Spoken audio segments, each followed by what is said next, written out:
கடந்து செல்லுவோம். ஜூப்ளிங் கர்த்தருடைய வார்த்தையை பகிர்ந்து கொள்வார்கள். நம்ம நிறைய தப்பாக கேட்டுட்டோம். நேற்று நாள் அந்த பலிகளை குறித்து கேட்கும் பொழுது ஆச்சரியமாக இருக்கார். தேவன் எவ்வளவு நல்லவரா அப்படி சொல்லி, அவர் ஏற்கனவே நல்லவர் தான். இன்னும் பார்க்கும் பொழுது எப்படிலாம் நம்மளை நேசிக்கிறார் பாருங்களேன். அதெல்லாம் ஆச்சரியமாக இருக்குது. ஆகவே உங்களை ஒருவரையும் கர்த்தர் என்ன செய்ய விட மாட்டார். எல்லாரும் அவருடைய ராஜ்யத்துக்கு போயிடுவோம். ஆமென்னு சொல்லுங்கள் பார்ப்போம். விசுவாசிக்கிறீங்களா? போவோமா போக மாட்டோமா அப்படி சந்தேகம்ல இருக்கக்கூடாது. நிச்சயமாக போவோம். ஆமென்னு சொல்லுங்கள். அதுக்காக தான் கர்த்தர் நம்மளுக்கு ஆவியான தந்திருக்கிறார். ஆண்டவருடைய வார்த்தைக்குள்ள கடந்து செல்லுவோம். கர்த்தர் நல்லவர். பிலிப்பியருக்கு எழுதப்பட்ட நிருபம் 3வது அதிகாரம் 10வது வசனம். இப்படி நான் அவரையும் அவருடைய உயிர்த்தெழுதலின் வல்லமையையும் அவருடைய பாடுகளின் ஐக்கியத்தையும். உயிர்த்தெழுதலின் வல்லமை சொல்லுங்க, எல்லாரும் சொல்லுங்க பார்க்கலாம். என்ன வல்லமையா? உயிர்த்தெழுதலின் வல்லமை. சொல்லுங்க, என்ன வல்லமையா? அந்த உயிர்த்தெழுதலை நினைவு கூறுகிற இந்த நாளில் கர்த்தருடைய உயிர்த்தெழுதலின் வல்லமைனா என்ன, அது எப்படி செயலாற்றுகிறது என்று நம்ம தியானிக்கணும். ஆனால் ஆக்சுவலாக இந்த சத்தியத்தை எங்கே ஆரம்பிக்கணும்னா, மரணம்னா என்னன்னு ஆரம்பிக்கணும். மரணம்னா என்ன? அதாவது எனக்கு நான் தேவனிடத்திலிருந்து கற்ற விதத்தில் இருக்கிறதுல பெரிய உபதேசம், ஆழமான ரகசியங்கள் நிறைந்த உபதேசம் என்னென்னா சிலுவையை பற்றியதான். அந்த சிலுவையை பற்றிய உபதேசத்திலும் இன்னும் ரொம்ப டெப்தானது என்னன்னா, இந்த மரணம்னா என்ன, அடக்கம் பண்ணுறதுனா என்ன, உயிர்த்தெழுதுகிறதுனா என்ன, ஜென்ம சரீரம்னா என்ன, ஆவிக்குரிய சரீரம்னா என்ன. இந்த சத்தியம் ரொம்ப கருகலானது, ரொம்ப கருகலானது. அதனால இயேசு எப்படி உயிர்த்தெழுந்தார், என்ன நடந்தது என்று சொல்லி அந்த கல்லறைக்குள்ளாக போய் நாம் என்ன செய்ய போகிறது இல்லை, பார்க்க போகிறது இல்லை. அதுக்கு நமக்கு கால அவகாசம் கிடையாது. சரியா? அதை சமயம் கிடைக்குமானால் இன்னொரு விஷயம் நாம் பார்க்கலாம். சரியா? நான் இஸ்ரவேல் தேசத்தில் போயிருந்தப்ப அந்த கல்லறையில் ஒரு சின்ன ப்ரேயர், நான் அந்த கூட்டத்தினுடைய கடைசியில் நான் நிற்கிறேன். கடைசியில் தான் நான் நின்று கொண்டு இருக்கிறேன். அப்போ சிலர் அந்த ஜபத்தை நடத்துகிறாங்க. கம்யூனியன் தான், கம்யூனியன் கொடுக்கறதுக்கான அந்த செய்தி என்ன செய்யப்பட்டு கொண்டு இருக்குதுன்னா ஆயத்தமாக்கப்பட்டு. நான் பின்னாடி இருந்து டங்ஸில் ஜோம் பண்ணிகிட்டே இருக்கேன். அப்போ எனக்குள்ள ஒரு எண்ணம், ஆண்டவரே இந்த இடத்துல தானே உங்களுடைய சரீரம் இப்படி கொண்டு வரப்பட்டிருக்கும். யோசிச்சு பாருங்களேன். நீங்கள் இந்த மரித்தவங்க வீட்டுக்கெல்லாம் போயிருக்கீங்களா? மரித்த சடலத்தெல்லாம் பார்த்துருக்கீங்களா? சடலம் கடந்தாலே அந்த இடத்துல ஒரு அமானுஷ்யம் இருக்கும், பார்த்துருக்கீங்களா? ரோட்டில் யாராவது இறந்து அப்படி சரீரத்தை கடந்தா அதை அப்படி பாருங்க, பார்த்த செகண்டில் ஒரு அமானுஷ்யம் இருக்கும்.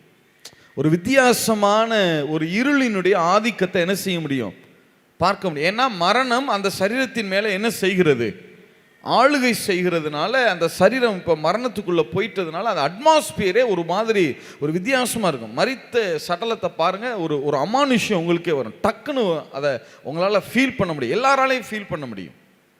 அப்போ நான் நினைக்கிறேன், ஆண்டவரே இந்த இடத்துல தானே உங்களுடைய சரீரம் இப்படி எடுத்து கொண்டு வரப்பட்டிருக்கும்.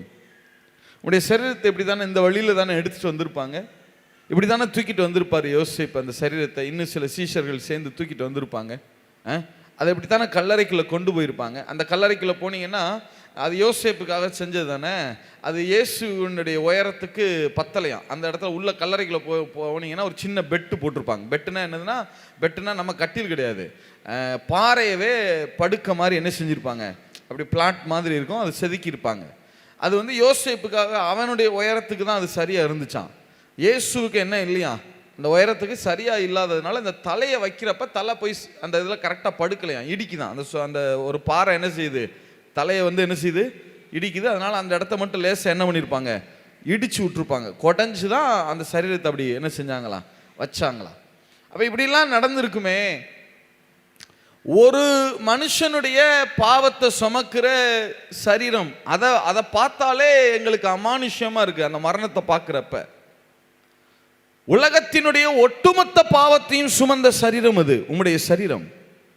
அப்ப எவ்வளவு ஒரு மரணத்தின் ஆளுகை அந்த சரீரத்தின் மேல வந்திருக்கு. அதை ஜெயித்தார், அது அப்புறம். ஆனா மரணம் அந்த சரீரத்தை ஆளுகை செய்ய, அந்த சரீரத்தை கபலீகரம் செய்ய, அந்த சரீரத்தை அழித்து அதை ஒண்ணுமில்லாம பண்ணுகிறதுக்கு அந்த மரணத்தின் அதிகாரியாகிய சத்துரு எவ்வளவு முயற்சித்திருப்பான். அந்த சரீரத்தை தூக்கி கொண்டு வரும்போது, அந்த கல்லறைக்கு கொண்டு வரும்போது அங்கே இருந்த அட்மாஸ்பியர் எப்படிலாம் இருந்திருக்கும் அப்படின்னு எனக்குள்ள என்னுடைய ஆவியில் அப்படி ஓடிட்டே இருக்கு. அப்போ அந்த அந்த அமானுஷ்யத்தை என்னால் உணர முடியுது. சரீரத்தில் இப்படி மரணம் வந்த உடனே இப்படி தூக்கிட்டு வந்திருப்பாங்க அப்படின்னு என்னால் ஃபீல் பண்ண முடியுது என் ஆவியில். நான் அதை யோசிச்சுட்டு அப்படியே அந்த கலரை பார்த்துட்டு நான் டங்ஸில் ஜெபம் பண்ணிகிட்டே இருக்கிறேன். அப்போ திடீர்னு ஒரு சத்தம் எனக்குள்ளே இருந்து ஒரு தெளிவாக ஒரு சத்தம், நீ என்னுடைய சரீரத்தில் ஏற்பட்ட மரணத்தை குறித்து யோசிக்கிற, ஆனால் உன்னை மறந்துட்ட. என்னுடைய சரீரத்தில் மரணம் ஆளுகை செஞ்சிச்சு பாரு, ஆளுகை செய்த இதே இடத்துல தான் நான் மரணத்தை ஜெயித்து உயிரோடையும் எழுந்திருக்கிறேன்.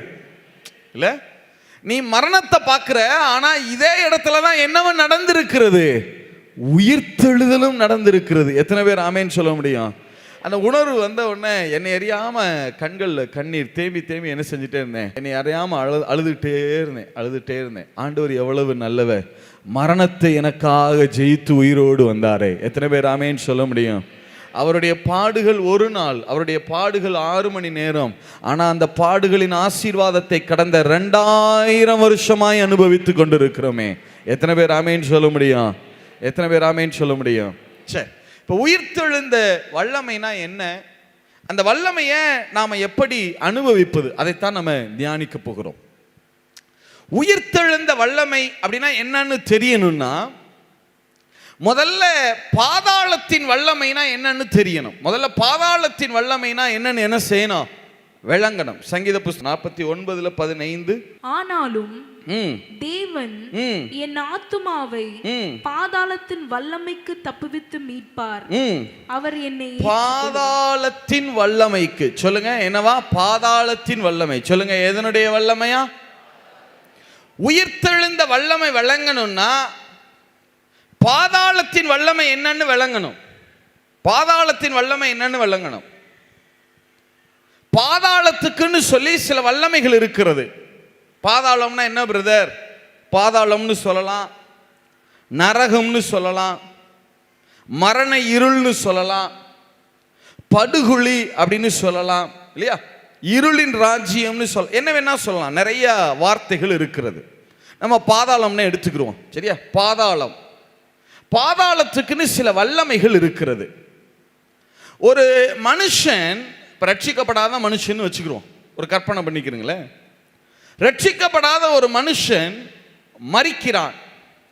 உடனே அவன் ஆத்துமா பாதாளத்துக்கு போகிறது, நரகத்திற்கு போகிறது. ஏனால் இயேசு கிறிஸ்துவை சொந்த ரட்சகராக என்ன செய்யல, ஏற்றுக்கொள்ளல. இயேசு கிறிஸ்துவை சொந்த ரட்சகராக ஏற்றுக்கொண்ட ஒருத்தரும் நீங்க நரகத்துக்கு போக போறது கிடையாது. நீங்க அத்தனை பேரும் பரலோகத்துக்கு தான் போக போறீங்க.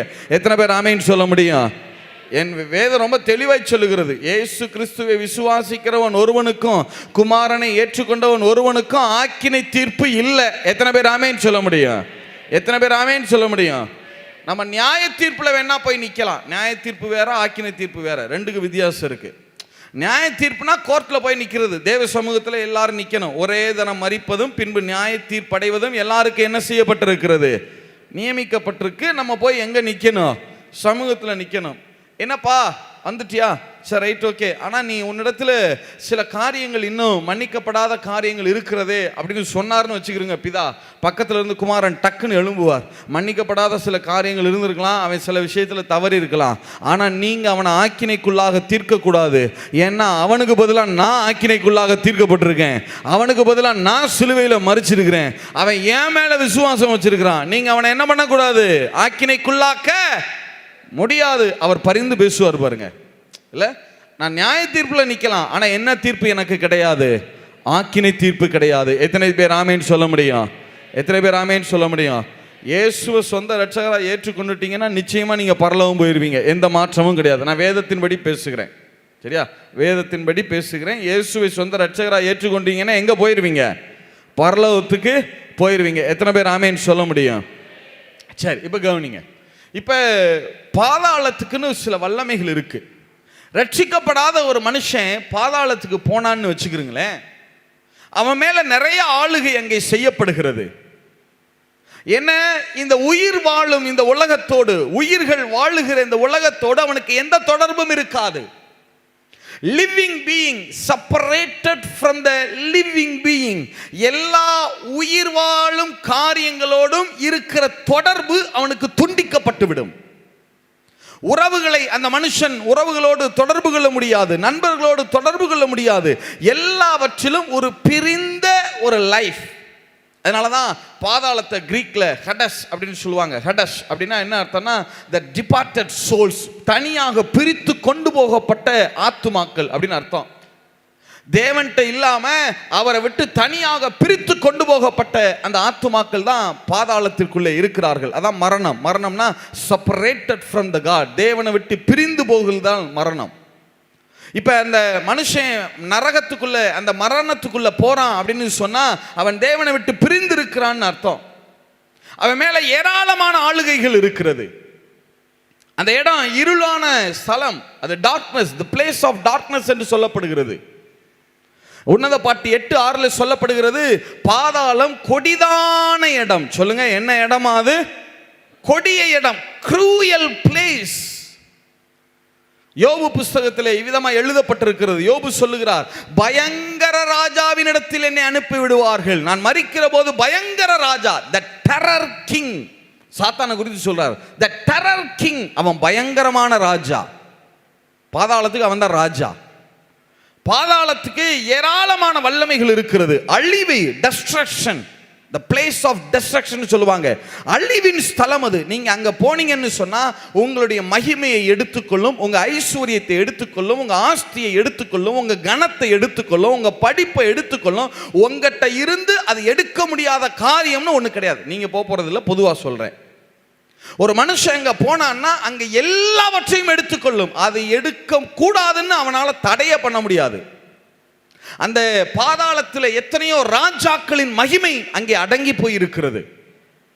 பாதாளத்தில் எத்தனையோ வல்ல ராஜாக்களுடைய வல்லமைகள் எல்லாம் அங்கே அடங்கி போயிருக்கிறது. எத்தனை ராஜாக்கள், பூமியை ஆண்டவர்கள், மகா சக்கரவர்த்திகள் என்று சொல்லப்பட்டவங்க, எத்தனை பேருடைய மகிமை அந்த இடத்துல புதைக்கப்பட்டிருக்கிறது தெரியுமா?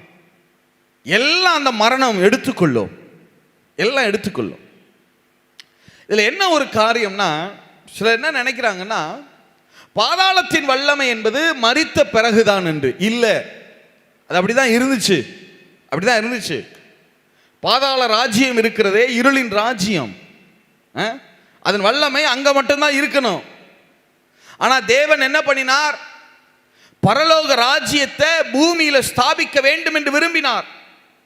பரலோகத்தில் உம்முடைய சித்தம் செய்யப்படுகிறது போல எங்கேயும் செய்யப்பட வேண்டும், பூமியிலையும் செய்யப்படணும்னு விரும்பினார். ஆதாம்கிட்ட கொடுத்தார், இந்த ராஜ்யத்தை நீ ஆண்டுகொள் என்று சொல்லி ஆளுகையர் ஆதாம்கிட்ட கொடுத்தார். ஆனா அதற்குள்ளாக இந்த சாத்தான், அந்த பயங்கர ராஜா, பாதாளத்தின் ராஜா, இந்த பூமியை பிடிக்க வேண்டும் என்று விரும்பினான். ஆதாம் இடத்திலையும் ஏவாள் இடத்திலையும் வேலை செஞ்சான். ஏவாள்கிட்ட பேசினா இவர்கள் தங்களுடைய ஆளுகையை சாத்தான் இடத்திலே கொடுத்து விட்டார்கள். பூமி முழுவதும் இப்பொழுது பொல்லாங்கானுக்குள் கிடக்கிறது, சாத்தான் இடத்திலே கிடக்கிறது, பாதாளத்தின் வல்லமைக்குள்ளே கிடக்கிறது. மரிச்ச பிறகுதான் பாதாளத்தின் வல்லமைன்னு நினைக்காதீங்க. அநேகர் உயிரோடு இருக்கிற போதே, இன்னும் சொல்றேன், இப்படி சொல்றேன், ரட்சிக்கப்படாத அத்தனை பேரும் இன்றைக்கும் பாதாளத்தின் வல்லமைக்குள் தான் இருக்கிறார்கள். பாதாளத்தின் வல்லமை அவர்கள் மேல் ஆளுகை செய்கிறது. ஈவன் ஏன் ரட்சிக்கப்பட்டவர்களில் சிலர் கூட, எல்லாரும் அல்ல, உங்களை நான் சொல்லல, உடனே நீங்க நான் தான் அப்படின்னு நினைச்சிடாதீங்க. ரட்சிக்கப்பட்டவர்களில் சிலர் கூட இன்னும் பாதாளத்தின் வல்லமையிலே வாழ்கிறார்கள், இன்னும் பாதாளத்தின் வல்லமையில இருக்கிறார்கள். விடுபடல இன்னும் அவங்க. பார்த்திருக்கீங்களா? நிறைய பேர் அப்படி இருப்பாங்க, பார்த்திருக்கீங்களா? ஒரு குடும்பத்தில் குறிப்பிட்ட வயதில் எல்லாரும் மரிப்பாங்க, பாதாளத்தின் வல்லமை. குறிப்பிட்ட அந்த குடும்பத்தில் இருக்கிற அத்தனை பேரும் ஆக்சிடென்ட்லயே மரிப்பாங்க, பார்த்திருக்கீங்களா? பாதாளத்தின் வல்லமை. அந்த குடும்பத்தில் ஒவ்வொரு வருஷமும் கண்டிப்பா ஏதாவது யாருக்காவது ஒரு ஆக்சிடென்ட் நடக்கும், பார்த்திருக்கீங்களா? அதான் பாதாளத்தின் வல்லமை. பார்த்திருக்கீங்களா? சிலருடைய குடும்பங்களில் கர்ப்பவதிகளாக இருப்பாங்க. கனவு, ஒரே ஒரு கனவு வரும், கனவு வந்த உடனே கர்ப்பம் கலைஞ்சிரும். பார்த்துருக்கீங்களா? பாதாளத்தின் வல்லமை அப்படிலாம் இருக்கு. நேற்றைக்கு நாங்கள் ஒருத்தரை பார்த்தோம், அவர் சொன்னார், பிரதர் ஒரே ஒரு கனவு வரும் பிரதர், வந்த உடனே எனக்கு வேலை போயிடும், எல்லாமே போயிடும், நான் எல்லாவற்றையும் இழந்து நிற்பேன் சொன்னார் நேற்று. பாதாளத்தின் வல்லமை. ஒரே ஒரு கனவு வருமா, இத்தனை கப்பலில் ஒர்க் பண்ணுறவர், ஒரே ஒரு கனவு தான் வருமா, என்ன நடக்குதுன்னே தெரியாதான் கம்பெனிக்காரன் வேலையை விட்டு அனுப்பிடுவானா. அந்த கனவு வந்துட்டா எல்லாமே மாறிடும் பிரதர், எல்லாமே கெட்டுரும். பாதாளத்தினுடைய வல்லமை யோசிச்சு பாருங்க. ஆக்சிடென்ட்லாம் பார்த்துருக்கீங்களா? கொஞ்சம் உற்று கவனிச்சு பாருங்க. நான் நிறையா அடிக்கடி அப்படி ஆவியான உணர்த்துவார், அதை பாருவேன் கொஞ்சம் பாருவேன் அப்படின்னு. நான் அடிக்கடி எங்கள் பகுதியில் உற்று பார்த்தா எங்கேயாவது யாராவது ஒருத்தவங்க சூசைட் பண்ணிக்கிறாங்கல்ல, ட்ரெயின்லலாம் விழுந்து. எங்கே சூசைட் பண்ணாங்க? மானாமதுரையா? அப்படியா, சரி 2 நாளைக்கு முன்னாடி ஏதாவது அப்படி நடந்திருக்கா பாருங்க அப்படின்னு பார்த்தா கரெக்டாக ராமேஸ்வரத்தில் 2 நாளைக்கு முன்னாடி ஒருத்தன் சூசைட் பண்ணுவான். அடுத்து பரமக்குடியில் நேற்று ஒருத்தன் சூசைட் பண்ணியிருப்பான். இன்னைக்கு மானாமதுரையில், நாளைக்கு மறுநாள் மதுரையில். அப்படியே அந்த அந்த அந்த அந்த அந்த வழி முழுவதும் அப்படியே அந்த அந்த சூசைட் ஸ்பிரிட், அந்த பாதாளத்தின் வல்லமை அப்படியே ட்ராவல் ஆகி போகும். ஆக்சிடென்ட் எல்லாம் கவனிச்சு பார்த்துருக்கீங்களா? உற்று கவனிச்சிருக்கீங்களா? தூத்துக்குடி நம்ம டோல்கேட்டை தாண்டினவொன்னு ஒரு ஆக்சிடென்ட் நடக்கும். அதுலேருந்து மறுநாள் பாருங்க, கொஞ்சம் தூரம் கழிச்சு இன்னொரு ஆக்சிடென்ட் நடக்கும். அதுலேருந்து இன்னொரு 1 நாள் 2 நாள் கழிச்சு பாருங்க, அதுலேருந்து இன்னொரு ஆக்சிடென்ட் நடக்கும். கடந்த வாரத்தில் நாங்கள் பெங்களூர் போயிட்டு இருந்தோம். ஹெப்சி என் பக்கத்தில் உட்காந்து நாங்கள் 2 ட்ராவல் பண்ணோம். எனக்கு தெரியல, ஆனால் நாங்கள் இதை தாண்டுறோம், மதுரையை தாண்டி திண்டுக்கலை நெருங்கிட்டு இருக்கிறோம். திண்டுக்கல் கிட்ட ஒரு ஆக்சிடென்ட். ஒரு அம்மா கார் அப்படியே 2-3 தடவை பல்ட்டி அடிச்சிருக்குன்னு நினைக்கிறோம். ஒன்றுமே இல்லை காரில். அந்த அம்மா இறந்து போயிருக்காங்க, பாடி எடுத்து ரோட்டில் போட்டிருக்கிறான். அவங்க ஹெப்சி சொல்கிறாங்க, அங்கே ஒரு ஆக்சிடென்ட்ப்பா. கொஞ்சம் தூரம் போகிறோம், இன்னொரு ஆக்சிடென்ட். அதுலேருந்து ஒரு 50 கிலோமீட்டர் போகிறோம், பெங்களூர் போயிட்டுருக்கோம். ஆன் தி வேல போயிட்டே இருக்கோம், இன்னொரு ஆக்சிடென்ட்டு. அப்போ தெரியுது, இது ஒரு ஒரு ஸ்பிரிட்டு, ஒரு பாதாளத்தினுடைய வல்லமை, விபத்துகளை ஏற்படுத்துகிற அதிகாரமுடைய ஒரு பாதாளத்தினுடைய வல்லமை அந்த பகுதி முழுவதும் என்ன செய்து கொண்டே போகிறது? அது கிரியை செய்து கொண்டே போகிறது, கிரியை செய்து கொண்டே போகுது. இப்படிலாம் பார்த்துருக்கீங்களா? நிறையா பார்க்கலாம் நீங்கள். சில நேரங்களில் ஆவியான நம்மகிட்ட ஒரு காரியத்தை காட்டுறாருன்னா சும்மா காட்ட மாட்டுறாரு இல்லையா? நம்ம பார்த்தோம்னா சில நேரங்களில் பாருங்கள், தொடர்ச்சியாக சின்ன பிள்ளைங்க இந்த கிணற்றுக்குள்ளே விழுந்து சாவாங்க. பார்த்துருக்கீங்களா? தொடர்ச்சியாக இந்த மாதம் ஒருத்தன், அடுத்த மாதம் ஒருத்தன், அடுத்த மாதம் ஒருத்தன், அடுத்த மாதம் ஒருத்தன், இந்த ஊரில் ஒருத்தன், அந்த ஊரில் ஒருத்தன், அந்த ஊரில் ஒருத்தன், சின்ன பிள்ளைங்க ஃபுல்லாக விழுந்து சாவாங்க. கற்பழிப்புகளை கவனிச்சிருக்கீங்களா? இந்த மாநிலத்தில் ஒரு கொடூரமான கற்பழிப்பு இருக்கும், உடனே பார்த்தா அடுத்த மாநிலத்தில் ஒரு கற்பழிப்பு, அடுத்த மாநிலத்தில் இது வந்து ஒரு பாதாளத்தினுடைய வல்லமை அப்படியே அது டிராவல் ஆகி போயிட்டே இருக்கும். இன்றைக்கு அநேகர் பாதாளத்தின் வல்லமைக்குள்ள இருக்கிறாங்க. நான் சொல்றது உலகத்தார் எல்லாருமே அதுக்குள்ள தான் இருக்காங்க, மாற்றம் இல்லை. உலகம் முழுவதும் யாருக்குள்ள தான் கிடக்கிறது? பொல்லாங்கானுக்குள்ளதான் கிடக்கிறது. ஈவன் ரட்சிக்கப்பட்டவர்கள், இயேசு கிறிஸ்துவை சொந்த ரட்சகராய் ஏற்றுக்கொண்டவர்கள் கூட பாதாளத்தினுடைய வல்லமையில இருக்கோன்னே தெரியாம இருக்கிறாங்க. அதான் பிரச்சனை. எதுல இருக்கிறோம்? நம்ம இயேசுவை ஏற்றுக்கொண்டுட்டோம், ஆனா இன்னும் நம்ம என்ன ஆகல? முழுமையா என்ன ஆகல? விடுதலை ஆகல. ஏன் விடுதலை ஆகல? அதைத்தான் நம்ம தியானிக்க போறோம். எப்படி விடுதலை ஆகிறது, எப்படி அந்த பாதாளத்தின் வல்லமையை இயேசு ஜெயித்தார், நம்ம எப்படி அதை ஜெயிக்க போகிறோம், அதைத்தான் தியானிக்க போகிறோம். சரியா? இப்போ பாதாளத்தின்குன்னு சொல்லி சில வல்லமைகள் இருக்கிறது, அதிகாரங்கள் இருக்கிறது. இப்போ இயேசு இந்த பூமிக்கு எதுக்கு இறங்கி வந்தார் தெரியுமா? இயேசு இந்த பூமிக்கு எதுக்கு இறங்கி வந்தார்? நல்ல கவனிங்க. அது இருளின் ராஜ்யம். சொல்லுங்க, என்ன ராஜ்யம் அது? உலகம் முழுவதும் என்ன ராஜ்யம் தான் இருக்கிறது இப்பொழுது? இருளின் ராஜ்யம் இருக்கிறது. அது ஒளியின் ராஜ்யமாக நம்ம மாற்ற வேண்டும். எத்தனை பேர் ஆமென் சொல்ல முடியும்? இப்ப இருளின் ராஜ்யம், இருளின் ஆதிக்கம், அதான் ஆண்டவராக இயேசு சொல்லும்போது சொன்ன இருளின் அதிகாரத்தினின்று விடுதலையாக்கும்படி. பவுல் சொல்லும்போது சொல்ற இருளின் அதிகாரத்தினின்று, அதுக்குன்னு ஒரு அதிகாரம் இருக்கிறது. அந்த இருளின் அதிகாரத்திலிருந்து ஜனங்களை இப்ப விடுதலையாக்கணும். என்ன பிரதர் செய்யறது? எப்படி விடுதலை ஆக்குறது? எப்படி நாங்க விடுதலை ஆகிறது, அல்லது எப்படி விடுதலை ஆக்குறது? அதை மட்டும் பார்த்து முடிச்சிட போறோம். சிம்பிளா பார்த்து முடிச்சிட போறோம். சரியா? வாசியம் பார்க்கலாம். லூக்கா புஸ்தகம் 1வது அதிகாரம் 78, 79 வாசியம் பார்க்கலாம். லூக்கா புஸ்தகம் 1வது அதிகாரம் 78, 79. அந்தகாரத்திலும் மரண இருளிலும் உட்கார்ந்திருக்கிறவர்களுக்கு. நல்ல கவனிங்க. எதுலயா? அந்தகாரத்திலையும், அப்புறம் மரண இருளிலும் உட்கார்ந்திருக்கிறவர்களுக்கு வெளிச்சம் தரவும். எது தரணுமா? வெளிச்சம் தரவும். நம்முடைய கால்களை சமாதானத்தின் வழியிலே நடத்தவும் அவ்விரக்கத்தினாலே உன்னதத்திலிருந்து. நல்லா யோசிச்சு பாருங்க. இருள்ல உட்கார்ந்து இருக்கிற, அந்தகாரத்துல உட்கார்ந்து இருக்கிறவங்களை அதுல இருந்து எழுப்பி வெளியே கூட்டிட்டு வந்து ஒளியின் இடத்திற்கு, சமாதானத்திற்கு நடத்துறதுக்காக ரொம்ப அவங்க மேல, யார் மேல? அந்த இருளுக்குள்ள உட்கார்ந்து இருந்தாங்கல்ல, அந்தகாரத்துக்குள்ள, அந்த பாதாளத்தின் வல்லமைக்குள்ள உட்கார்ந்து இருந்தாங்கல்ல, அவங்க மேல இறக்கப்பட்டு அவர் என்ன செய்தாராம்? வாசிங்க பார்க்கலாம். அவ்விரக்கத்தினாலே உன்னதத்திலிருந்து தோன்றிய அருணோதயம், உன்னதத்திலிருந்து தோன்றிய அருணோதயம் நம்மை சந்தித்திருக்கிறது. உன்னதத்திலிருந்து தோன்றிய அந்த அருணோதயம், அந்த சூரியன், அந்த ஒளி நம்மேல் உதித்தது. எத்தனை பேர் ஆமென் சொல்ல முடியும்? இயேசு இந்த பூமிக்கு இறங்கி வந்ததனுடைய நோக்கம் என்னன்னா, இருள ஜனங்கள் வாழுகிறார்களே, அந்தகாரத்தின் பிடியில் இவர்கள் சிக்கி தவிக்கிறார்களே, வெளியே வர வழி தெரியாம தவிக்கிறாங்களே, அதுக்குள்ளேயே உட்கார்ந்து கொண்டிருக்கிறாங்களே, இவர்களை விடுதலையாக்கணும், இருள்ல இருந்து விடுதலையாக்கணும் அப்படின்னு அவர் விரும்புகிறார். பரலோகம் விரும்புகிறது. இருள்ல இருந்து விடுதலையாக்கணும்னா என்ன அர்த்தம்? இருள் போகணும்னா என்ன வரணும்? என்ன வந்தா இருள் போயிடும்? வெளிச்சம். எத்தனை பேர் ஆமென் சொல்ல முடியும்? உண்மைதானே? எத்தனை பேர் ஆமென் சொல்ல முடியும்? ஆகையினாலதான் இயேசு கிறிஸ்து இந்த உலகத்திற்கு ஒளியாக இறங்கி வந்தார். எத்தனை பேர் ஆமென் சொல்றீங்க? எத்தனை பேர் ஆமென் சொல்றீங்க? இப்ப அவர் வெளிச்சமா இறங்கி வந்தார்ல, இறங்கி வந்துட்டார். எப்படி அவர் அந்த பாதாளத்தை துரத்தினார் இல்லையா? அவர் தான் வெளிச்சமாக இருக்கிறார். அவர் மேல இருளின் ஆதிக்கம் வர முடியாது இல்ல? யோவான் புத்தகம் 1வது அதிகாரம் 4-5 வாசிங்க பார்க்கலாம். அவருக்குள் ஜீவன் இருந்தது, அவருக்குள் ஜீவன் இருந்தது, அந்த ஜீவன் மனுஷருக்கு ஒளியாய் இருந்தது. மனுஷருக்கு ஒளியாக வந்தார். அந்த ஒளி இருளிலே பிரகாசிக்கிறது, இருளிலே பிரகாசிக்கிறது, இருளானது அதை பற்றிக் கொள்ளவில்லை, இருளானது அதை பற்றிக் கொள்ளவில்லை. தேவனால் அனுப்பப்பட்ட ஒரு மனுஷன் இருந்தான், அவன் பேர் யோவான். அவன் தன்னால் எல்லாரும் விசுவாசிக்கும்படி அந்த ஒளியை குறித்து சாட்சி கொடுக்க வந்தான். அவன் அந்த ஒளி அல்ல, அந்த ஒளியை குறித்து சாட்சி கொடுக்க வந்தவனாய் இருந்தான். உலகிலே வந்து எந்த மனுஷனையும் பிரகாசிப்பிக்கிற ஒளியே அந்த மெய்யான ஒளி. இப்ப இயேசு ஒளியா வந்துட்டார். அவர் மேல பாதாளத்தின் வல்லமை ஆளுகை செய்ய முடியாது இல்லையா? அவர் மேல பாதாளத்தின் வல்லமை என்ன செய்ய முடியாது? ஆளுகை செய்ய முடியாது. இருள் வந்து வெளிச்சத்தின் மேல ஆளுகை செய்ய முடியாது. ஒரு இருள் இருக்கு அந்த இடத்துல அப்படின்னா, வெளிச்சம் வந்துட்டா கண்டிப்பா இருள் அந்த இடத்த விட்டு என்ன செஞ்சுதான் ஆகணும்?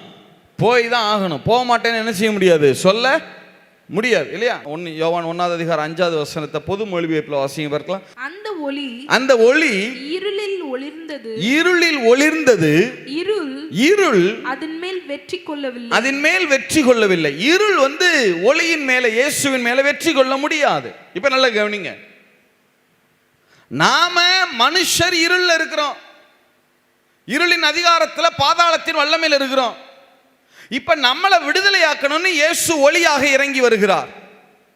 அவர் மேல இருள் என்ன செய்ய முடியாது? வெற்றி கொள்ள முடியாது. இப்ப அவர் தான் இருளை வெற்றி கொள்ளணும். எப்படி வெற்றி கொள்ளுகிறார்? எப்படி அவர் இருளை துரத்தினார்னா மத்தேயு புத்தகம் 8வது அதிகாரம் 16 வாசிங்க. மத்தேயு 8:16 வாசிங்க பார்க்கலாம். அஸ்தமனமான போது பிசாசு பிடித்திருந்த அநேகரை அவரிடத்தில் கொண்டு வந்தார்கள்.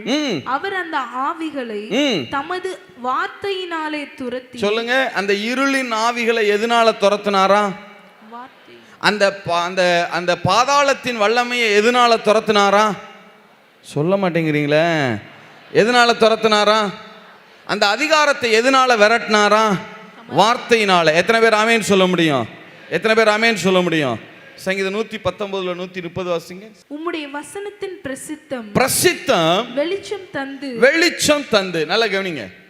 உம்முடைய வசனத்தின் பிரசித்தம் வெளிச்சம் தந்து இல்லையா? இந்த பிரசித்தம்னா நமக்கு விளங்க மாட்டேங்குதுல, விளங்க மாட்டேங்குது. கேஜேவில வாசிக்கலாம். கேஜேவில வாசிங்க பார்க்கலாம். அதை The entrance of thy words. The entrance of thy words அப்படினா உம்முடைய வார்த்தையின் நுழைவு. சொல்லுங்க, உம்முடைய வார்த்தையின் நுழைவு அப்படினா என்ன அர்த்தம்னா, நான் இப்ப வார்த்தையை உங்களுக்கு விளக்கி சொல்றேன் இல்லையா, பிரசித்தப்படுத்துறேன் இல்லையா, அதை வியாக்கியானப்படுத்தி சொல்றேன் இல்ல. அப்படி வார்த்தையை வியாக்கியானப்படுத்தி சொல்லுகிற போது அந்த வார்த்தை உங்களுக்குள்ளே நுழைந்தால், நல்ல கவனிங்க, அது ரொம்ப முக்கியம். நீங்க நல்லா காது கொடுத்து கேட்டு வார்த்தை உங்களுக்குள்ள என்ன செய்யணும்? நுழையணும். வார்த்தை உள்ள நுழைஞ்சா வார்த்தை வெளிச்சம் தந்து. சொல்லுங்க, வார்த்தை என்ன தருமா? சத்தமா சொல்லுங்க, வார்த்தை என்ன தருமா? ஆர்டரா வர்றேன். நான் ஃபார் எக்ஸாம்பிளுக்கு சொல்றேன், நான் பாதாளத்தின் வல்லமையில் இருக்கிறேன். இயேசு என்னை இருளினுடைய அதிகாரத்திலிருந்து, பாதாளத்தின் வல்லமையிலிருந்து விடுதலையாக்குறதுக்காக பூமிக்கு இறங்கி வருகிறார். அவர் ஒளியா இறங்கி வந்தார். அவர் மேல இருள் ஆதிக்கம் செலுத்த முடியாது. அவர் தான் இருளை விரட்ட வந்தவர். அதனால அவர் மேல இருளுக்கு அதிகாரம் கிடையாது. ஏன்னா அவர் ஒளியாகவே இருக்கிறார். இப்ப அவர் என் மேல இருக்கிற பாதாளத்தின் வல்லமையை, இருளின் வல்லமையை அகற்றணும். எப்படி அகற்றுகிறார்? இயேசு இந்த பூமியில வாழ்ந்த போது அவர் பிரசங்கம் பண்ண ஆரம்பிக்கிறார், வார்த்தையை அனுப்ப ஆரம்பிக்கிறார். அந்த வார்த்தையை எந்த ஜனங்கள் எல்லாம் கேட்கிறார்களோ அந்த வார்த்தை அவர்களுக்குள்ளே பிரவேசிக்கிறது. வார்த்தை வெளிச்சத்தை கொடுக்கிறது. இருளின் அதிகாரம் விலக ஆரம்பிக்கிறது. வார்த்தை வெளிச்சத்தை கொடுத்த மாத்திரத்தில் அவர்கள் மேலே இருந்த பாதாளத்தின் வல்லமை, அந்த ஆவிகள் அவர்களை விட்டு விலக ஆரம்பிக்கிறது. எத்தனை பேர் ஆமேன் சொல்ல முடியும்? எத்தனை பேர் ஆமேன் சொல்ல முடியும்? அப்ப ஒரு மனுஷன் பாதாளத்தின் வல்லமையிலிருந்து விடுதலை ஆகணும்னா எதை கேட்கணும்? வார்த்தையை கேட்கணும். சொல்லுங்க, எதை கேட்கணும்? நீங்க வார்த்தையை கேட்கணும். வார்த்தையை கேட்டு அந்த வாசனம் அதை நீங்க ஏற்றுக்கொள்ளணும். ஆம், இது சத்தியம் என்று சொல்லி அதை என்ன செய்யணும்? இருதயத்தில் ஏற்றுக்கொள்ளணும். அந்த வசனம் உங்களுக்குள்ளே நுழைகிற போது, அந்த வசனம் உங்களுக்குள்ளே நுழைகிற போது அது உங்களுக்கு வெளிச்சத்தை கொடுக்கும். உங்களுடைய எல்லைகளிலே பாதாளத்தின் வல்லமை விலக ஆரம்பிக்கும். எத்தனை பேர் ஆமேன் சொல்ல முடியும்? எத்தனை பேர் ஆமேன் சொல்ல முடியும்? சரி, இயேசு உயிர் வாழ்ந்த நாட்கள் எல்லாம் இப்படிதான் பாதாளத்தின் வல்லமையை என்ன செஞ்சாரு? விரட்டினார். எல்லாம் போற இடங்களிலெல்லாம் விரட்டினார். அப்படித்தானே வேதம் சொல்லுது. இருளில் வாழ்கிற ஜனங்கள் எதை கண்டார்களா? பெரிய வெளிச்சத்தை கண்டார்கள். எத்தனை பேர் ஆமேன் சொல்ல முடியும்? எத்தனை பேர் ஆமேன் சொல்ல முடியும்? உயிர் வாழ்ந்த காலம் எல்லாம் இயேசு இப்படிதான் என்ன செய்தார்? எல்லாவற்றையும் அந்த அவர் போன இடங்களிலெல்லாம் பாதாளத்தின் வல்லமையை வெளியே அனுப்பினார், துரத்தினார். சரி, உயிர் வாழ்ந்த நாட்கள் அப்படி செஞ்சார் இல்லையா? அடுத்து சிலுவையில் மரிக்கிறார். சிலுவையில் மரித்து அவரை என்ன பண்ணிட்டாங்க? அடக்கம் பண்ணிட்டாங்க. அடக்கம் பண்ண உடனே என்ன நடந்தது? வாசிங்க பார்க்கலாம். 1 பேதுரு புஸ்தகம் 3வது அதிகாரம் 19-20. அந்த ஆவியிலே அவர் போய் காவலில் உள்ள ஆவிகளுக்கு பிரசங்கித்தார். அந்த ஆவிகள் பூர்வத்திலே நோவா பேழையை ஆயத்தம் பண்ணும் நாட்களிலே தேவன் நீடிய பொறுமையோடு காத்திருந்த போது கீழ்ப்படியாமல் போனவைகள். இப்ப கவனிங்க, இயேசு உயிரோடு இருந்த காலமெல்லாம் வார்த்தையை சொல்லி சொல்லி வெளிச்சத்தை கொடுத்து இருளின் அதிகாரத்தை துரத்தினார் இல்ல? பாதாளத்தின் வல்லமைக்கு ஜனங்களை என்ன செய்தார்? நீங்களாக்கி விடுவித்தார். எத்தனை பேர், ஆபிரகாமின் குமாரத்திகள் கூட இல்ல, அந்த கூனியான அந்த ஸ்திரியை பார்த்து சொன்னார் இல்ல, இவள் ஆபிரகாமின் குமாரத்தி. யாரு கட்டி வச்சிருக்கிறான்? சாத்தான் கட்டி வச்சிருக்கிறான். இவளை நான் விடுதலை ஆக்க வேண்டுமே சொன்னாரா? ஒரு யூதன் பிரதர், ஒரு யூதன் லேகியோனாய் ஆயிருக்கிறான். அவனுக்குள்ள அவ்வளவு பிசாசுகள் போய் குடிகொண்டிருக்கிறது. யோசிச்சு பாருங்க. கல்லறைகள்ல போய் இருக்கிறான். இந்த பாதாளத்தின் வல்லமையவே நீங்க இங்கிலீஷ்ல பார்த்தீங்கன்னா த பவர் ஆஃப் கிரேவ் அப்படின்னு சொல்லுவாங்க. அதை கொஞ்சம் படித்த ஆட்கள் எப்படி சொல்லுவாங்க அப்படின்னா, கொஞ்சம் ஸ்காலர்ஸ் எப்படி சொல்லுவோம்னா the power of graveyard அப்படின்னே சொல்லுவாங்க. கல்லறையின் ஆவிகள் அப்படின்னே சொல்லுவாங்க. ஏன்னா கல்லறைக்கு ஒன்று போச்சுன்னு வச்சுக்கிறீங்க, அது எதையுமே மிச்சம் வைக்காது. கல்லறை பார்த்துருக்கீங்களா? எல்லாத்தையும் அரிக்கும். மாம்சத்தை அரிக்கும், தலைமயிர் அரிக்கும், மாம்சத்தை அரிக்கும், உடம்பு அரிக்கும், எலும்பு அரிக்கும். எதுவுமே மிச்சம் வைக்காது. அது போட்டு உள்ள அந்த சரீரத்தில் போட்டு வச்சிருக்கிற ட்ரெஸ் அரிக்கும். எதுவுமே மிச்சம் வைக்காது. இதுதான் அநேகருடைய வாழ்க்கையில் பாதாளத்தின் வல்லமை இருக்கும் பட்சத்தில் எதுவுமே மிச்சம் இருக்காது. சில பார்த்துருக்கீங்களா? என்ன பிரதர் இவ்வளவு தொழில் இருக்கு, இவ்வளவு இருக்கு பிரதர், இத்தனை போட்டு ஓடுது, அது ஓடுது, இது ஓடுது, ஆனால் எதுவுமே கையில் நிற்க மாட்டேங்குது. ஏன்னா பாதாளத்தின் வல்லமை எல்லாவற்றையும் என்ன செய்து கொண்டிருக்கிறது? அரித்து கொண்டிருக்கிறது. The power of the graveyard. பாதாளத்தின் வல்லமை ஒருத்தரை கொண்டு போய் கல்லறையிலே உட்கார வச்சிருக்கு பாருங்க. சங்கிலிகளால் கட்டினா கூட தகர்த்தெறிஞ்சு போடுறான். பாதாளத்தின் வல்லமை அவனுக்குள்ள எவ்வளவு வேலை செஞ்சிருக்கு பாருங்க. போகிற இடங்களெல்லாம் பிசாசு அவர் துரத்த வேண்டியிருக்கு. அவ்வளவு பாதாளத்தினுடைய வல்லமை இல்ல?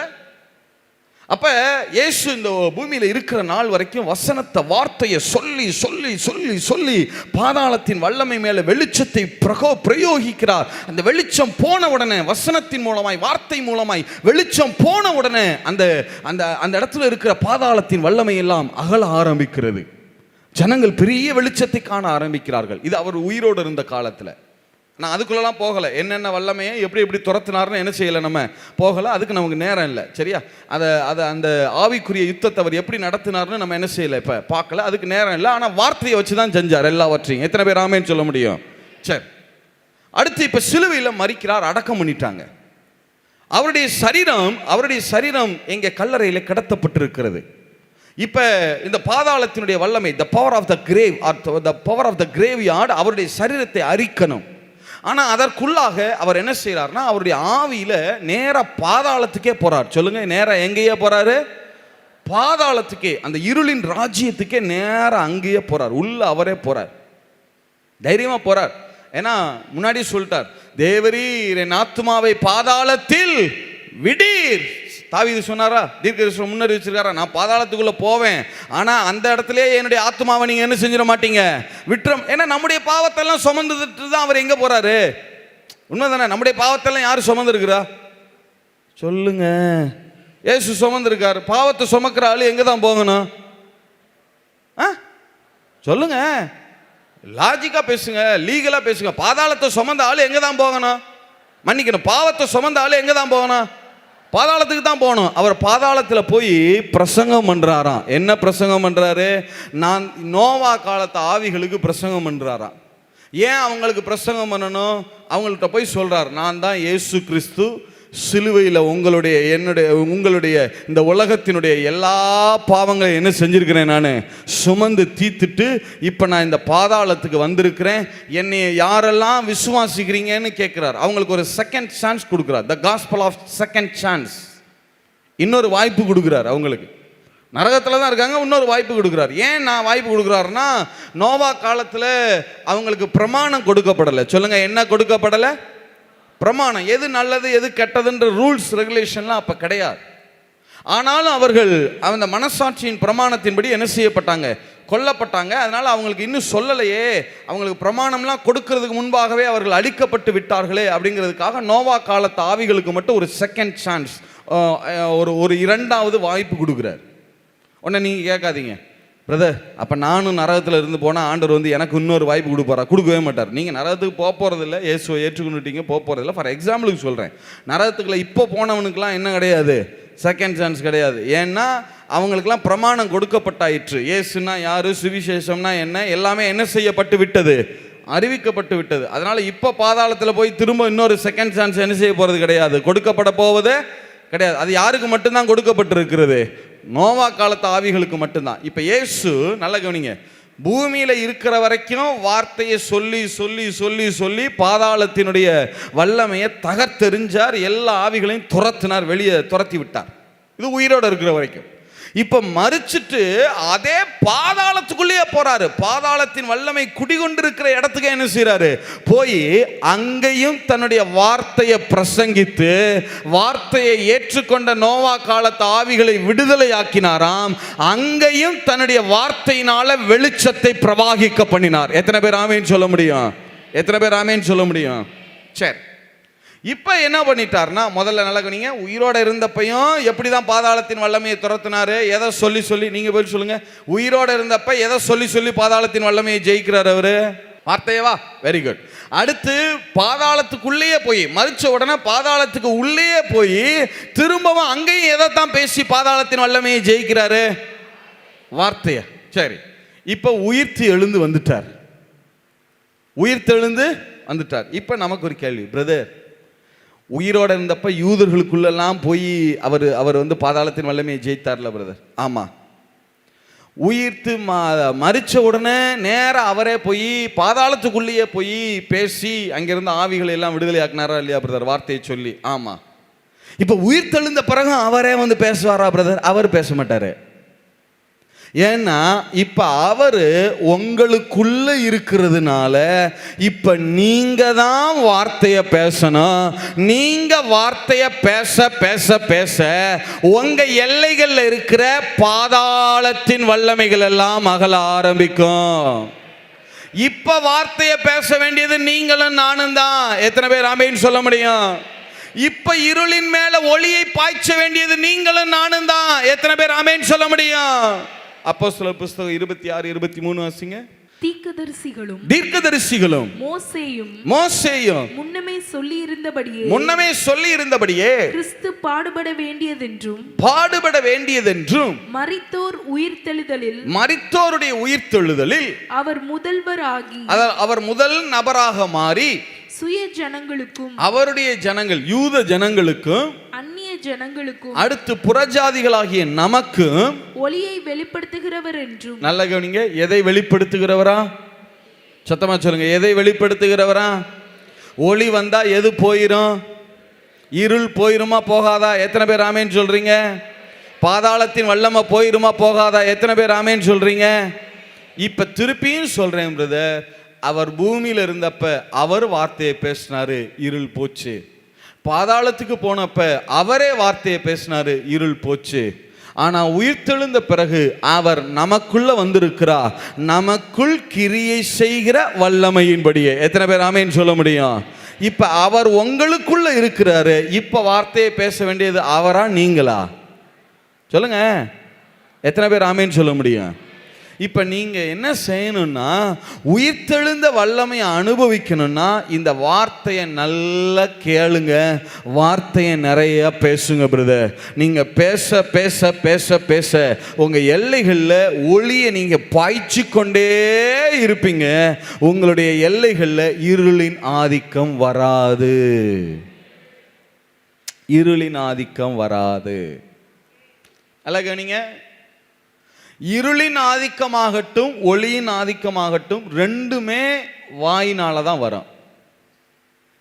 உங்க வாழ்க்கையில பாதாளத்தின் வல்லமை செயல்படணும்னாலும் சாத்தான் எதைத்தான் பயன்படுத்துவான்? உங்க சொல்லுங்க, வேதம் அப்படித்தானே சொல்லுது, மரணமும் ஜீவனும் எதுல இருக்குமா?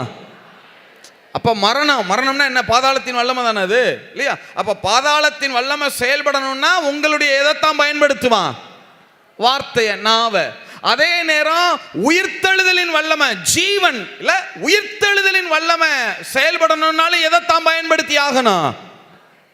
உங்க நாவை தான் பயன்படுத்தணும். அண்ணனுடைய செய்திகளை ஒவ்வொரு வாரமும் எப்படியும் கேட்டுருவேன், சரியா? கொஞ்சம் கொஞ்சம் நேரம் எடுத்தாவது ஒரு 5 நிமிஷம் 10 நிமிஷம் அப்படியாவது ப்ளே பண்ணி என்ன செஞ்சிருவேன், ஒவ்வொரு தடவையும் கேட்டுருவேன். எனக்கு நான் நிறைய பேர் இல்லை, சிலர் சிலர் வந்து அந்த செய்தி தப்பு, இந்த செய்தி தப்பு, அது உபதேசம், இது இல்லை, அது இல்லை. நான் சொல்கிறேன், எனக்கு தெரிந்து கர்த்தருடைய சமூகத்தில் உண்மையாக சொல்கிறேன், 14 ஆண்டுகால முறைப்படி ஆதியாகமம் துவக்கி வெளிப்படுத்தல் வரைக்கும் தெய்வம் கற்றுக் கொடுத்தார். அதுக்கு பிறகு 6 ஆண்டு காலம் ஊழியத்தில் இருக்கிறோம். இந்த 7வது வருஷம், இது 2021 7வது வருஷம். இந்த 14, 7, 21 வருஷமும் நான் வேதத்தை கற்றதில் சொல்கிறேன், அவங்க பேசுறதுல எந்த துரு உபதேசமும் கிடையாது. அவங்க பேசுறது சத்தியமான வார்த்தையை தான் பேசுகிறாங்க. அதில் எந்த மாற்றமும் கிடையாது. உங்களுக்கு யாருக்காவது சந்தேகம்னா நேராக என்னட்ட வாங்க, என்னட்ட கேள்வி கேளுங்க, நான் பதில் சொல்கிறேன். ஒருவேளை அவங்க சொல்கிறது உங்களுக்கு புரியலைன்னா என்னட்ட வாங்க. அப்படி யாராவது உங்கள்கிட்ட வந்து விமர்சிச்சா என்னட்ட அனுப்புங்க. என் ஃபோன் நம்பரை வாங்கி என்னட்ட கொடுத்து என்னட்ட என்ன செய்ய சொல்லுங்க, பேச சொல்லுங்க. ஒருத்தனும் ஏன்ட்ட பேச மாட்டான், அதான் பிரச்சனையே. ஏன்ட்ட ஒருத்தனும் இப்படி ஆள் என்ன செய்ய மாட்டான், சிக்க மாட்டான். சும்மா தூத்தக்கூடாது, இல்லை இந்த உபதேசம் சரியில்லை. நான் லிட்ரலாக கேட்டு சொல்கிறேன், அவர்களுடைய எந்த சத்தியமும் தவறல்ல, அதைத்தான் நானும் பேசி கொண்டிருக்கிறேன். அதில் எதுவுமே குற்றம் இல்லை. காதார கேளுங்க, பாதாளத்தின் வல்லமைக்கு தப்புவிக்கப்படுவீர்கள். எத்தனை பேர் ஆமேன்னு சொல்ல முடியும்? அதை விட்டுட்டு சும்மா பின்னாடி உட்காந்து கமெண்ட் அடிக்கிறது, அதை அடிக்கிறது, இது அடிக்கிறது. உன் வாயை நீயே பாதாளத்தின் வல்லமைக்கு கொடுத்து சிக்கிறாத. அண்ணன் அடிக்கடி என்று சொல்லுவாங்க, ஜனங்கள் தவறா சில பேர் பேசுறாங்க ஜூப்ளி, பேசி அவங்களுக்கு ஏதாவது நடந்துட்டா, உண்மை அந்த அந்த துடிப்பு இருக்கு அவங்களுக்கு, ஏதாவது நடந்துட்டாலும் நான் தானே ஜூப்ளி வருத்தப்படணும். உண்மை பிரதர், உண்மை. பாதாளத்தின் கையில சிக்குனீங்கன்னு வைங்க, ஒண்ணுமே இல்லாம அரிச்சிரும். யோசிச்சு பாருங்க, கல்லறைக்குள்ள நீங்க எதையாவது போடுங்க, ஏதாவது இருக்குமா? சிலுவை கொம்பு, வெள்ளி, தங்கம், பொண்ணு, பணம், எதை வேணா போடுங்க கல்லறையில. பாதாளத்தின் வல்லமை எதுவுமே இல்லாம அரிச்சிரும் பிரதர். இதுல பியூட்டி என்னன்னா, அரிக்கிறதே தெரியாம அரிக்கும். அதான் கிரேவியார்டுடைய பவரே. அரிக்கிறதே தெரியாது, அரிச்சு ஒண்ணும் இல்லாம பண்ணிடாத. தயவு செய்து சொல்றேன், உங்க நாவை பாதாளத்தின் வல்லமைக்கு கொடுத்துடாதீங்க. உங்க நாவை உயிர்த்தெழுதலின் வல்லமைக்கு ஒப்பு கொடுக்க ஆரம்பிங்க. எத்தனை பேர் ஆமேன்னு சொல்றீங்க? எத்தனை பேர் ஆமேன்னு சொல்ல முடியும்? வெளிச்சத்தை உங்க எல்லைகளில் பிரகாசிக்க பண்ணுங்க பிரதர். இருளானதை யோசிச்சு, இருளானதை சிந்திச்சு, இருளானதை பேசி, தவறானதை பேசி இல்லை. உங்க வாழ்க்கையில நீங்களே ஏன் இருளை போட்டுக்கொள்ளணும்?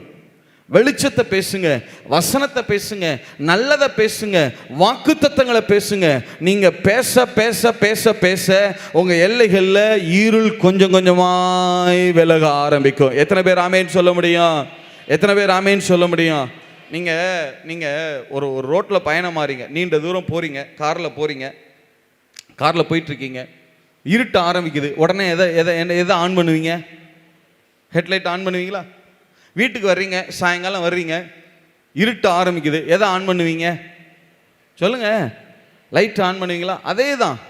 இருளின் அதிகாரம் உங்க மேல ஆளுகை செய்ய முயற்சிக்காதுன்னு சொல்லவே முடியாது. ஒவ்வொரு நாளும் அவன் முயற்சிப்பான். அதனால தான் சொல்றோம், ஒவ்வொரு நாளும் வார்த்தையை பேசுங்க. என் பிள்ளைங்க கர்த்தரால போதிக்கப்பட்டிருப்பாங்க. எனக்கு ஜீவனுள்ள நாளெல்லாம் நன்மையும் கிருபையும் உண்டாயிருக்கும். நான் கர்த்தருடைய வீட்டில் நீடித்த நாளா நிலைத்திருப்பேன். என் சிரசின் மேல கர்த்தருடைய ஆசீர்வாதம் தங்கி இருக்கும். மகிமையும் கனமும் எனக்கு இருக்கிறது. கர்த்தருடைய ஆசீர்வாதம் ஐஸ்வர்யத்தை தந்திருக்கிறது. சொல்லுங்க பிரதர்.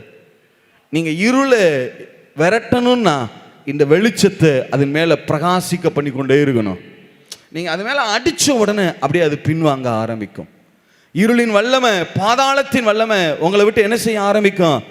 பின்வாங்க. நல்லா கவனிங்க. உங்க வாயில தான் ரெண்டு வல்லமையும் வேலை செய்யும். இருளின் வல்லமை வரணும்னால உங்க வாயில தான் வேலை செய்யும். உங்க சிந்தனையில கொடுத்துட்டே இருப்பான். என்ன கொடுப்பான்? அவ்வளோதான், உன் போட்டு அவ்வளோதான், நஷ்டமாகதான் இல்லையா பாரு, உன்கிட்ட வேலை பார்க்குறேன் இப்படி செஞ்சுட்டான், உன்கிட்ட வேலை பார்க்குற அந்த பொண்ணு இப்படி செஞ்சிருச்சு, அந்த பையன் இப்படி பண்ணிட்டான், இது இப்படி ஆயிடுச்சு, உன் மனைவி இப்படி சண்டை போட்டதுனால தான், இதனால தான். அதை கேட்டு நீங்கள் அப்படி செயல்பட ஆரம்பிப்பீங்க. ஆமாம், இவனால தான் இப்படி ஆச்சு அப்படின்னு அவனை போய் திட்டுவீங்க, உங்கள் மனைவியை போய் திட்டுவீங்க, பிள்ளைங்களை போய் திட்டுவீங்க, குடும்பத்தில் பிரச்சனை, சமாதானம் இருக்காது, அது இதுன்னு கொஞ்சம் கொஞ்சமாக அப்படி தானே இருள் வரும். சாயந்தரம் ஆனோன்னா டகார்னா இருட்டாயிருது. எப்படி இருட்டாகுது சொல்லுங்க? எப்படி இருட்டாகும்? கொஞ்சம் கொஞ்சமாக. அதை தான் சொன்னேன், the power of the graveyard. அரிக்கிறதே தெரியாமல் அரிக்கும். இருள் நுழையிறதே தெரியாமல் நுழையும். இருள் நுழையிறதே தெரியாது பிரதர்.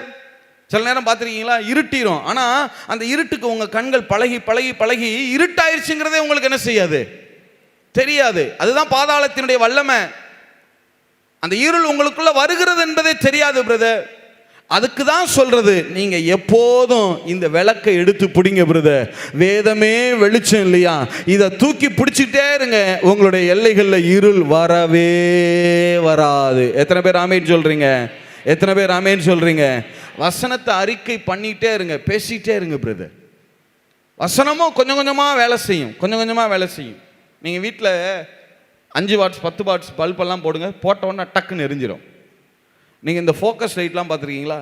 1000 வாட்ஸ் உள்ள லைட்லாம் பார்த்துருக்கீங்களா? பெரிய பெரிய மீட்டிங்கில் போடுவாங்களே, போட்ட உடனே எரியுமா? எப்படி எரியும் சொல்லுங்கள்? எப்படி எரியும்?